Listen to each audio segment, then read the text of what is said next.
Good morning, students. In the last previous classes, we completed the structure of androecium, then structure of pollen grains, and development of male gametophyte. But in this class, we are going to discuss about the viability of the pollen grains.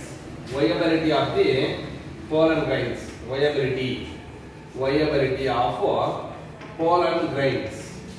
See here. See, what do you mean by this viability?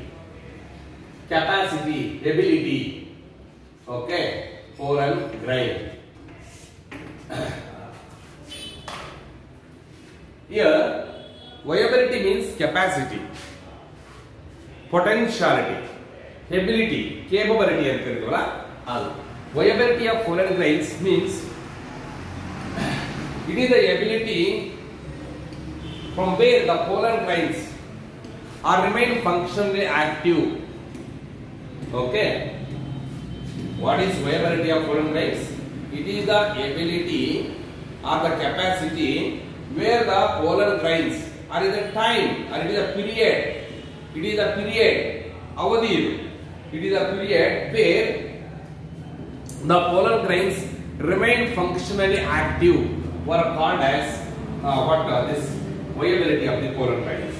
As you know very well, you studied already the structure of the pollen grain. Pollen grain tagondaga pollen grain alli two layers anta helide nanu, outer exino ಮತ್ತು inner intino. ಅದರ ಒಳಗಡೆ okay ಒಂದು small generative cell ಮತ್ತೆ ಇನ್ನೊಂದು large vegetative cell ಇರುತ್ತೆ ಅಂತ ಹೇಳಿದೆ. ಎಲ್ಲ structure of pollen grain study ಮಾಡಿದಿರ. ಇಂತ ಪೋಲನ್ ಗ್ರೈನ್ಸ್ ಗೆ okay it is the period from which are were okay the pollen grains remain functionally active.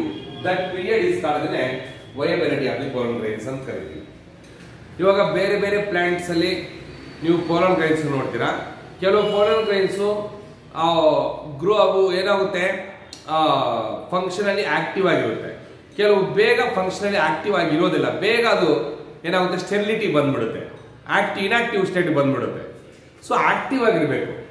ಆ ಪೋಲನ್ ಗ್ರೈನ್ಸ್ ಸ್ಟಿಗ್ಮಾ ಮೇಲೆ ಬಿದ್ದ ತಕ್ಷಣನೇ ಸ್ಟಿಗ್ಮಾ ಅಂತ ತಿಳ್ಕೊಳ್ಳೋಣ. ಸ್ಟಿಗ್ಮಾ ಮೇಲೆ ಬಿದ್ದ ತಕ್ಷಣನೇ ಪೋಲನ್ ಗ್ರೈನ್ಸ್ ಜರ್ಮಿನೇಷನ್ ಆಗಬೇಕು.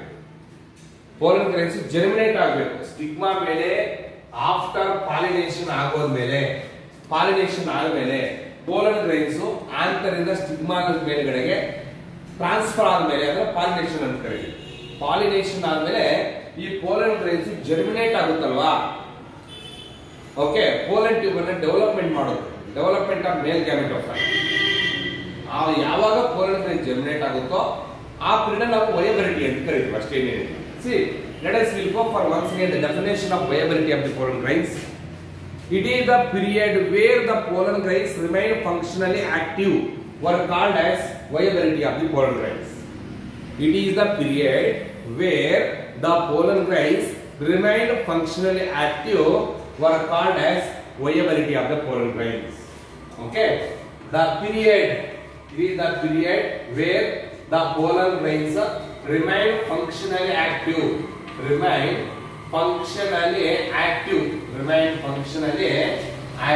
That period is called as viability of the pollen grains.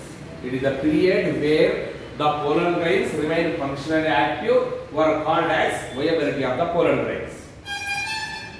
See here, the viability of the pollen grains, that is mainly depending on ಯಾವುದರ ಮೇಲೆ ಆಧಾರವಾಗಿರುತ್ತೆ ಇದು.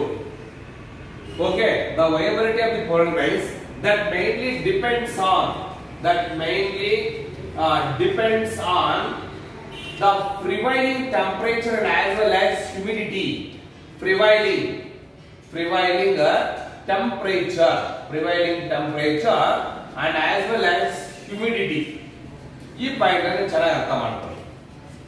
It is mainly depending on the viability of the pollen grain that mainly depends on ಈ viability of pollen grains ಇದೆಯಲ್ವಾ, ಇದು ಯಾವುದರ ಆಧಾರದ ಮೇಲೆ ಅವಲಂಬನೆ ಪಟ್ಟಿರುತ್ತೆ, ಯಾವ ಆಧಾರದ ಮೇಲೆ ನಡೆಯುತ್ತೆ ಅಂದ್ರೆ it is mainly depending on or it mainly depends on prevailing temperature, available temperature.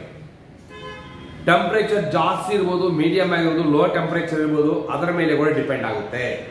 And as well as humidity. What do you mean by humidity? Okay, the very cool atmosphere or the atmosphere with moisture content were called as humidity ಅಂತ ಕರೀತೀವಿ.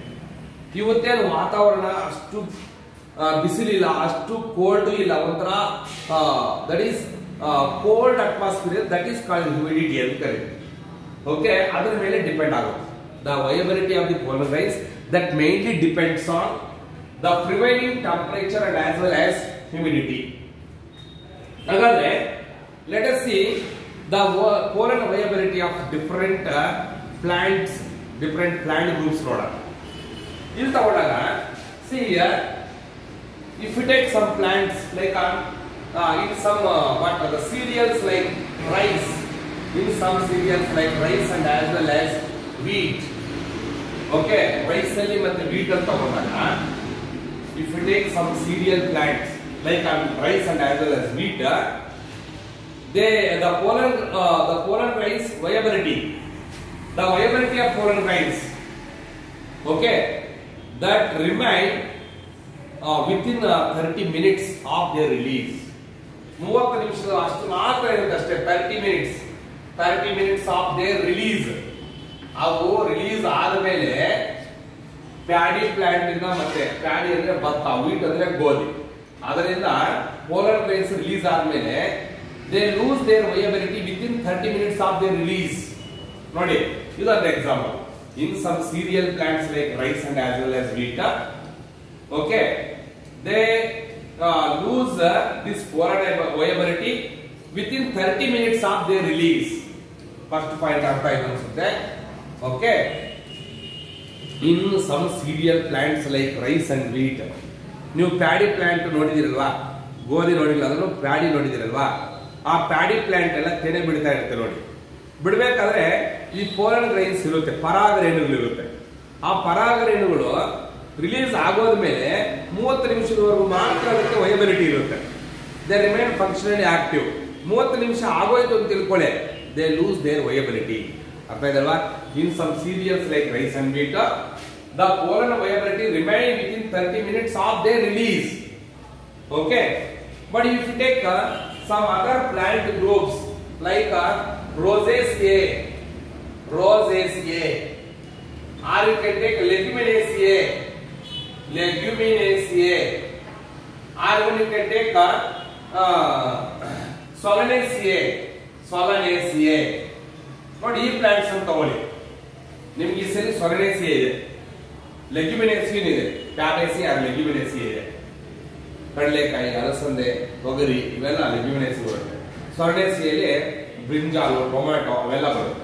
Say in some plant groups like Rosaceae, Leguminosae and Solanaceae, they maintain this pollen viability for few months. Okay, in some plant groups like Rosaceae, Leguminosae and Solanaceae, they maintain pollen viability.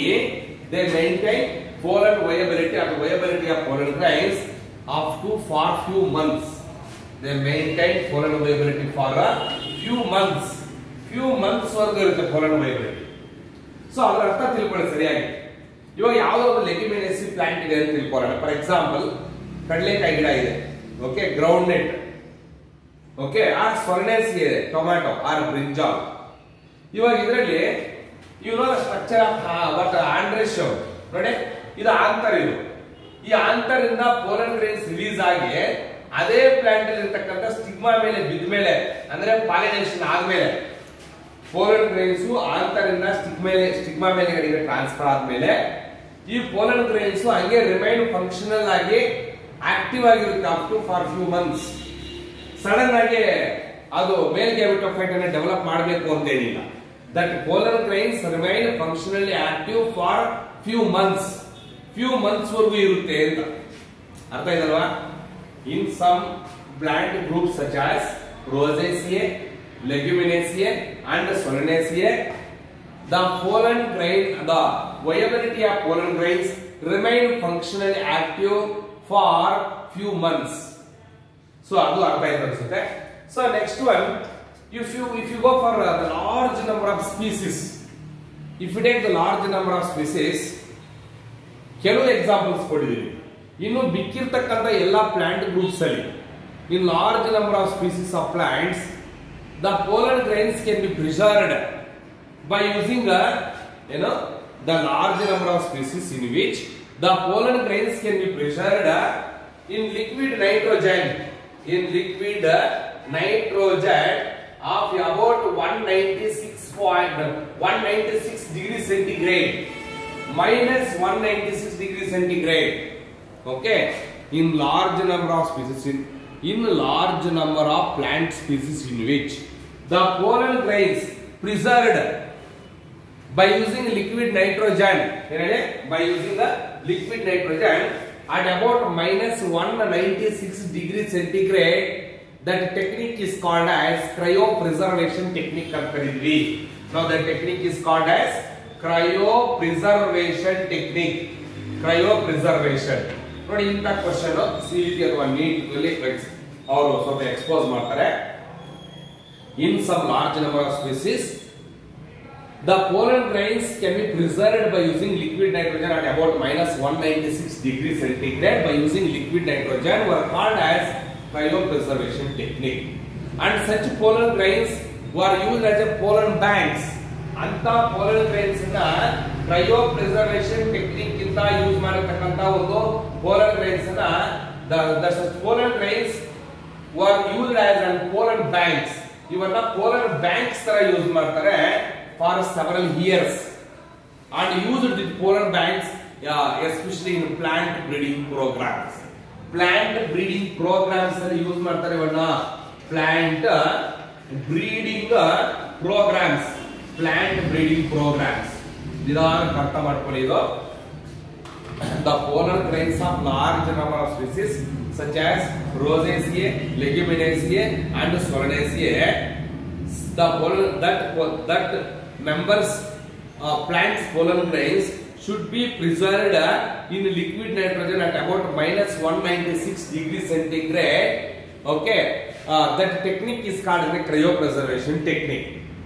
And the pollen grains preserved in such a technique were used as a pollen banks, and the pollen banks are widely employed in the plant breeding programs.